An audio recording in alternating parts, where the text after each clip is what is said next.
out of the unseeded fighters, because I believe in form. I don't want an easy fight on the way through, like I say.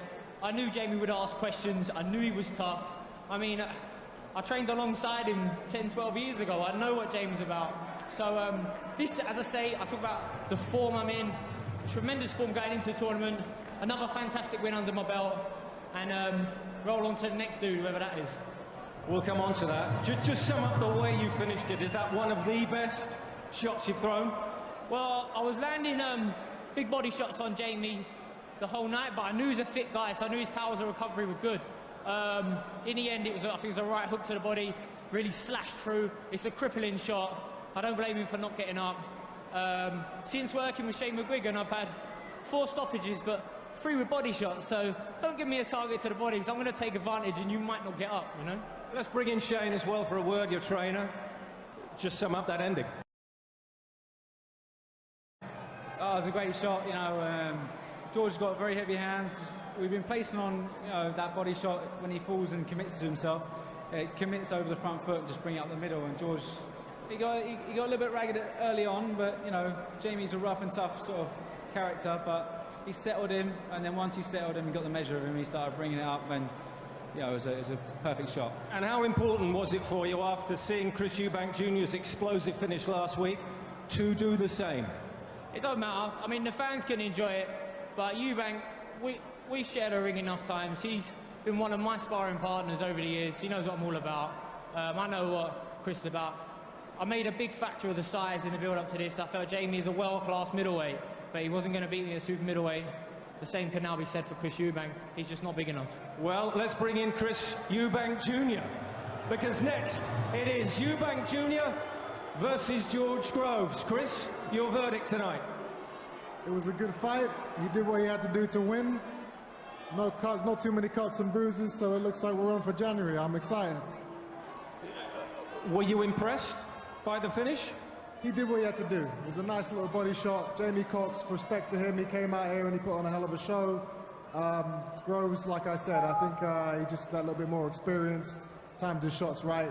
And now we've got the super fight for the fans. That's what we want. Well, this fight is on now for January, the semi-final. George, it's important, isn't it, for you tonight that it hasn't gone long. It is a relatively brief workout. Now you can recharge for January. Yep, I mean, I've been doing this long enough now. I know how to peak and how to rest. Yeah, it wasn't too difficult tonight. It wasn't too tough. I'm still feeling fresh. We're ready to go in January. I can see you're eyeing him up already. I mean, you know each other well. You've sparred together. Who got the better of that sparring? Listen, sparring is you know, sparring is training. That's history. What matters is what's going to happen in January. And you know, as far as I'm concerned, I'm the #1 seed. I'm the champion. He's the #1 seed. I know, well, that's what you say, but in my mind, I'm the #1 seed, and I'm going to go in there and show everybody where my confidence comes from in January. Watch. George, you have a very confident fighter in front of you. I mean, this is a throwback, isn't it now, to the days when Chris Eubank Sr. was fighting. We now have a classic British super middleweight world title fight on our hands, don't we? We've had a couple of big super middleweight, yeah, since then, which I've obviously been part of. This can be a great fight. I think the fans are gonna love it. Eubank, to his credit, has always been all action. He's never boxed anyone like me. He's got a bit of momentum, but not quite the form. And the momentum will put him in a confident frame of mind, but we know how to deal with that.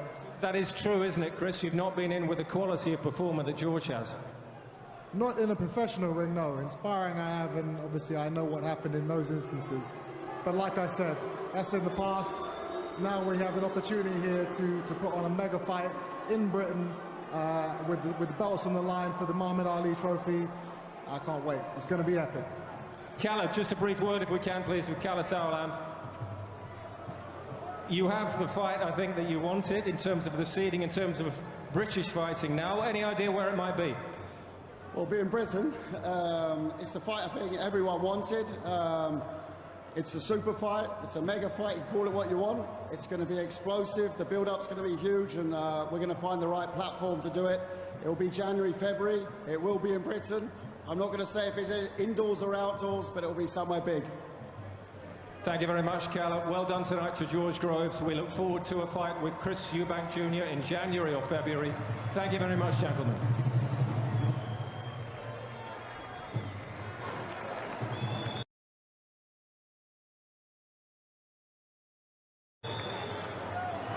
So the semi-final has been set. The tournament #1 seed, after that 4th round stoppage victory over Jamie Cox tonight, progressed us through to the final 4, where he will face off against the tournament #3 seed, Chris Eubank Jr. And that is why they are facing off with promoter Cali Sauerland in between them. 3 months of this then building up to one of the great British fights with 2 world titles on the line as well. Chris Eubank Jr. against George Groves. Somewhere in Britain, presume London, January, maybe February, something like that, 3 months away. That is really going to be a fight to savour, and 3 months of build-up.